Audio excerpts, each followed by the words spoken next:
जी अस्सलाम वालेकुम, क्या हाल चाल है? ठीक ठाक हैं। उम्मीद है आप लोग खैर खैरियत से होंगे। जैसा कि हमने पिछली वीडियो में बात की थी कि कौन कौन सी स्किल्स जो हैं वो आपके लिए यहाँ पे जर्मनी में हेल्पफुल हो सकती हैं और कौन कौन से काम आप सीख के आ सकते हैं वहाँ से। आप किसी भी वीज़े पे हों, स्टडी वीज़े पे हों या फैमिली वीज़े पे हों, या आप यूरोप में किसी भी मुल्क से यहाँ पे मूव करना चाहते हैं, तो कौन कौन से काम आपके लिए बेटर हो सकते हैं। आज की वीडियो में भी हम इसी स्किल्स के बारे में बात करेंगे। छोटी छोटी चीज़ें हैं जो अगर आप कर लें तो आपके लिए बहुत हेल्पफुल हो सकती हैं यहाँ पे जर्मनी में। वीडियो शुरू करने से पहले आप लोगों से वही रिक्वेस्ट है कि प्लीज़ हमारे चैनल को सब्सक्राइब करें और हमारी वीडियोस को प्लीज़ लाइक करें अगर आप पसंद करते हैं। तो आपको लगता है कि ये वीडियोस आपके लिए हेल्पफुल हो सकती हैं तो प्लीज़ इनको लाइक करें और अपने दोस्तों से, फैमिली के साथ शेयर करें। और हम कोशिश करेंगे कि इसी तरह की वीडियोस जो हैं वो बनाते रहें और आप लोगों के लिए जो है वो चीज़ें या इन्फॉर्मेशन जो है वो आप लोगों तक पहुंचती रहे। सबसे पहले जो हम बात करेंगे, जो चीज़ आपके लिए बहुत ज़्यादा हेल्पफुल हो सकती है जर्मनी में, वो है language skill. German language skill जो है ना वो बहुत ज़रूरी है। यहाँ पे इंग्लिश जो है वो आप बोल सकते हैं, ये लोग इंग्लिश में आपको जवाब भी देंगे, लेकिन जर्मन लैंग्वेज एक मेन स्किल है जिसके बिना आप कभी भी कम्युनिटी में लोगों के साथ घुल मिल नहीं सकते, इंटीग्रेशन नहीं कर सकते, और ये बहुत ज़रूरी है। जर्मन बोलना सीखें, अपने आप में इन्वेस्ट करें, कोशिश करें कि आप जितनी जल्दी हो सके आप चीज़ों के बारे में जान सकें ताकि लोगों से बात हो, आपको कोई प्रॉब्लम ना हो। क्योंकि यहाँ पे हेल्थ इंश्योरेंस के लिए, आपको किसी ऑफिस में रजिस्ट्रेशन के लिए जर्मन लैंग्वेज की हर जगह पे ज़रूरत होगी। ये लोग इंग्लिश बोल लेते हैं, समझ लेते हैं, आपको जवाब भी दे देंगे, लेकिन ये अपनी लैंग्वेज से बहुत प्यार करते हैं।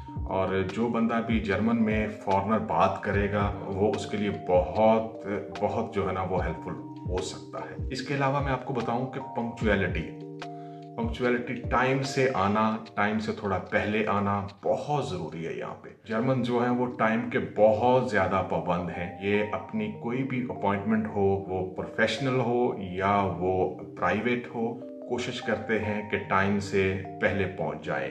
2-4 मिनट जो है वो पहले पहुंचने की कोशिश करते हैं, बहुत पंक्चुअल है।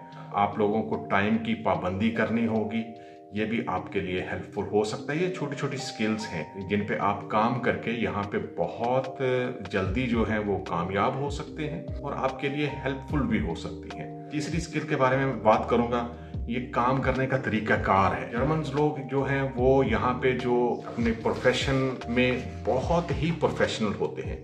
ये मेहनती और आप कह लें कि बहुत ज़्यादा काबिल-ए-एतमाद लोग होते हैं अपने काम में, प्रोफेशन में, और ये कोशिश करते हैं कि हर काम को परफेक्ट तरीके से करें। कोई भी जो है वो जुगाड़ वगैरह ना लगाएं और परफेक्ट तरीके से ये हर काम जो है वो करें। चौथी चीज़ मैं आपको जो बताऊंगा वो है यहाँ के जो कल्चर है, कल्चर अंडरस्टैंडिंग की ना। आप इनकी सकाफत को कितना समझते हैं, आप कितना लोगों से घुलते मिलते हैं। ज़रूरत नहीं होती कि हम लोग अपनी सकाफत को छोड़ दें, लेकिन आप जिस भी कंट्री में रह रहे हों आपको कोशिश करनी चाहिए कि वहाँ के लोगों की जो भी सकाफत है या जो भी इस तरह का भी रहन सहन है उनका घुलने मिलने की कोशिश करें, और कोशिश करें कि आप लोग उनसे फ्रीली जो है वो बात कर सकें, मिल सकें, और जो भी आपकी प्राइवेट या प्रोफेशनल दोस्त हैं या कोलीग्स हैं उनसे आप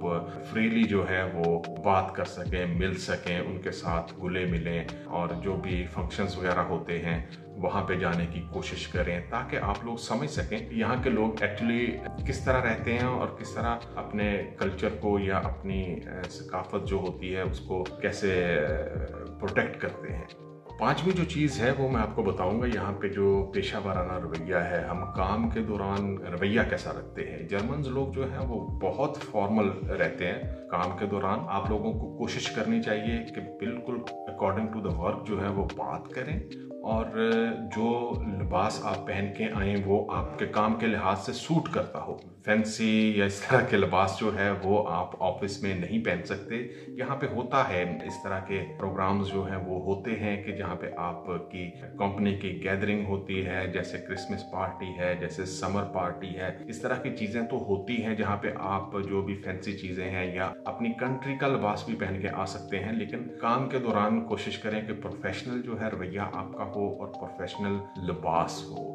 ये बहुत ज़रूरी है। जर्मन इसको बहुत ज़्यादा जो है ना वो मार्क करते हैं और आपके बारे में जो भी फीडबैक होता है वो कंपनी में सब जमा होता है। वो हर बंदा जो है वो यहाँ पे ये सिस्टम है कि अगर आप काम कर रहे हैं आपको कोई भी नहीं रोकेगा, लेकिन आपके बारे में जो फीडबैक है वो कंपनी में आपके HR डिपार्टमेंट या आपके डिपार्टमेंट के हेड को वो जाता रहेगा। ये लोग आपके बारे में फीडबैक देते रहेंगे। छठी जो स्किल जिसके बारे में मैं बात करूंगा वो है नेटवर्किंग ना।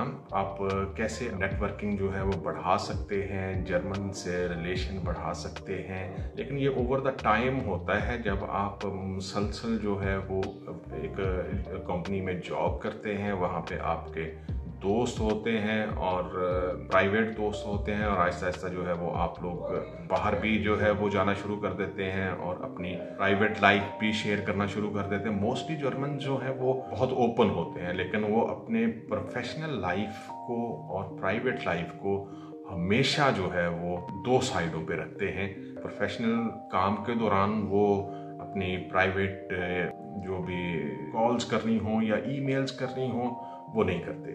ये काम वो अपने घर जाके या फिर छुट्टी वाले दिन ज़्यादातर वो करते हैं। और यहाँ पे सिस्टम ये है कि बोथ हस्बैंड एंड वाइफ जो हैं वो जॉब करते हैं, तो वो ऐसी चीज़ें आपस में शेयर कर लेते हैं कि जी आप ये काम करो या वो करो, और जो भी अपॉइंटमेंट हो इस तरह वो शेयर कर सकते हैं और जो करते भी हैं वो।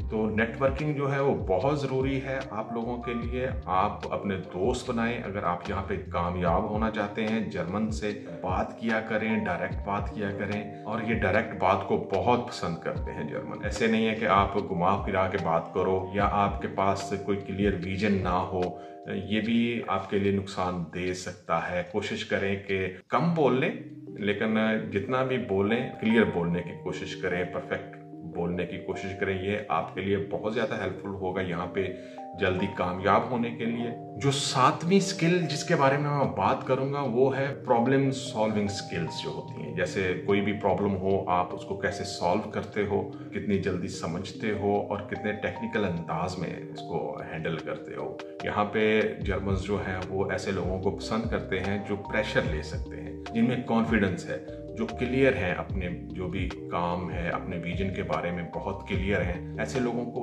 कंपनीज, ऐसे लोगों को जर्मन्स बहुत ज़्यादा पसंद करते हैं और उसका रिवार्ड आपको किसी भी कंपनी में मिलेगा। आप कहीं भी जॉब करते हो, किसी भी प्रोफेशन में जॉब करते हो, ये वाली स्किल जो है वो अगर आपके पास है, प्रेशर हैंडल कर सकते हो, आप प्रॉब्लम्स को सॉल्व कर सकते हो, आप बंदों के साथ हैंडल कर सकते हो, ये वाली स्किल जो है वो आपके लिए बहुत ज़्यादा हेल्पफुल हो सकती है।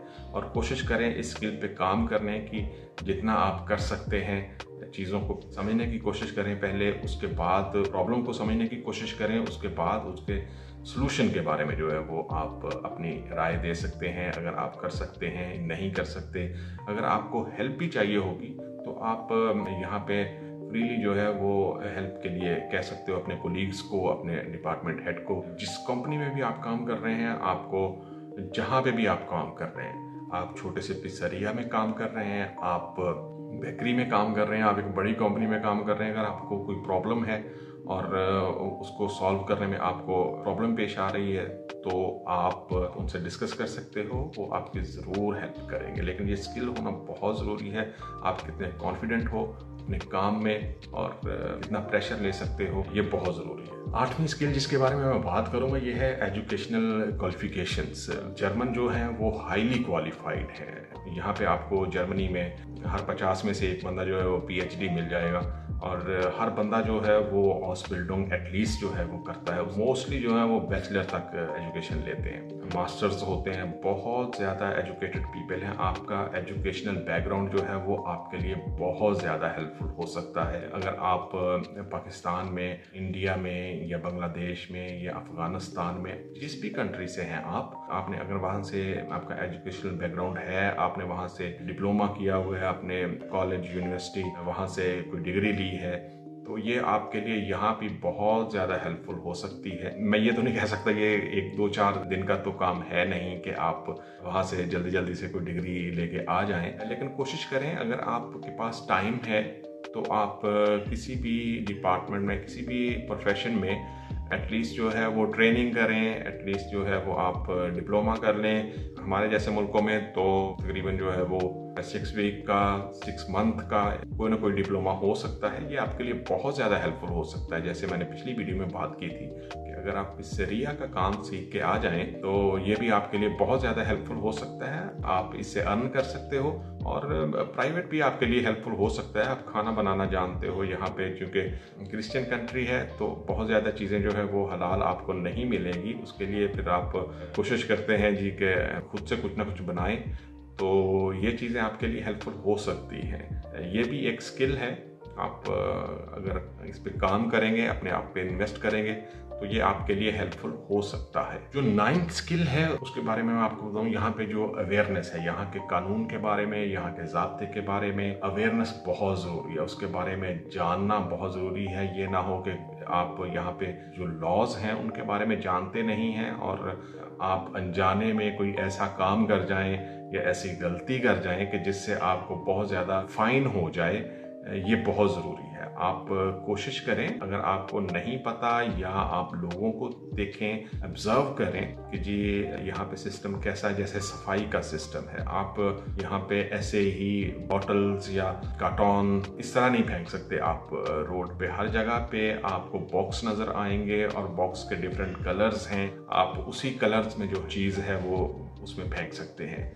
और ग्लास के लिए भी आपके लिए ग्लास कंटेनर है, वहाँ पे आप उसको डिज़ोल्व कर सकते हो, वहाँ पे आप फेंक सकते हो। और उसके भी डिफरेंट कलर होते हैं, ब्राउन, वाइट और ग्रोन, वहाँ पे आप उनको कर सकते हैं। लेकिन ये अवेयरनेस जो है वो कवानीन की अवेयरनेस, ज़वाबित की अवेयरनेस बहुत ज़रूरी है ताकि आप किसी भी मुश्किल में फंसने से पहले जो है वो आप जान सकें कि हाँ ये काम मुझे नहीं करना। ये भी एक स्किल है, आप लोगों को इस पे काम करना चाहिए। कोशिश करें अपने दोस्तों से, जर्मन से या कोई भी यहाँ पे आपकी लैंग्वेज से रिलेटेड या आपकी कंट्री से रिलेटेड अगर कोई बंदा है तो उससे पूछने की कोशिश करें ताकि आप उसको जो है वो पहले से जान सकें गलती होने से पहले। जो लास्ट स्किल जिसके बारे में मैं बात करूंगा वो मल्टी कल्चरल कॉम्पिटेंस है। जैसे जहाँ पे जर्मनी में बहुत सारे मुल्कों के लोग आपको मिलेंगे, बहुत सारी लैंग्वेज, और ये भी बहुत ज़रूरी है कि आपके पास ये स्किल हो या आप ऐसा कर सकें कि बहुत सारी डिफरेंट लैंग्वेज के लोगों के साथ इकट्ठे काम कर सकें। ऑफिस में आपको बहुत सारे लोग मिलेंगे जो डिफरेंट कंट्रीज से हैं लेकिन यहाँ पे जॉब के लिए यहाँ पे पहले से सेटल हैं, और ये भी बहुत ज़रूरी है कि इसके बारे में आप जान सकें। आप एक अपने कंट्री की नुमाइंदगी कर रहे हैं यहाँ पे, आपको देख के वो लोग समझेंगे आपकी कंट्री के लोग कैसे हैं, और कोशिश करें उनके साथ दोस्ती करें, उनसे बात करें, उनसे घुलने मिलने की कोशिश करें ताकि आप अपने कल्चर के बारे में उनको बता सकें, दिखा सकें और वो आपको उनके कल्चर के बारे में बता सकें। ये भी बहुत ज़रूरी है। ये आपके लिए बहुत ज़्यादा हेल्पफुल हो सकता है अगर आप किसी भी दूसरी कंट्री के बंदे के साथ इस तरह अगर बात करें कि आपके यहाँ पे कौन से खाने हैं, आप कौन सा लिबास पहनते हो, आप वहाँ पे क्या क्या तकरीबात होती हैं, शादी हो गई, इस तरह अगर आप हल्की फुल्की बात करने की कोशिश करेंगे उनसे तो वो आपसे जल्दी घुल मिल जाएंगे और ये आपके लिए बहुत हेल्पफुल हो सकता है। आप किसी भी कंपनी में जॉब कर रहे हैं, वहाँ पे आपको लोगों से घुलने मिलने में बहुत ज़्यादा आसानी होगी और आप वहाँ पे जल्दी जो है वो सेटल हो जाएंगे। आप उनके साथ लंच के लिए, डिनर के लिए या कॉफ़ी के लिए जा सकते हैं। ये चीज़ें भी आपके लिए बहुत ज़्यादा हेल्पफुल हो सकती हैं।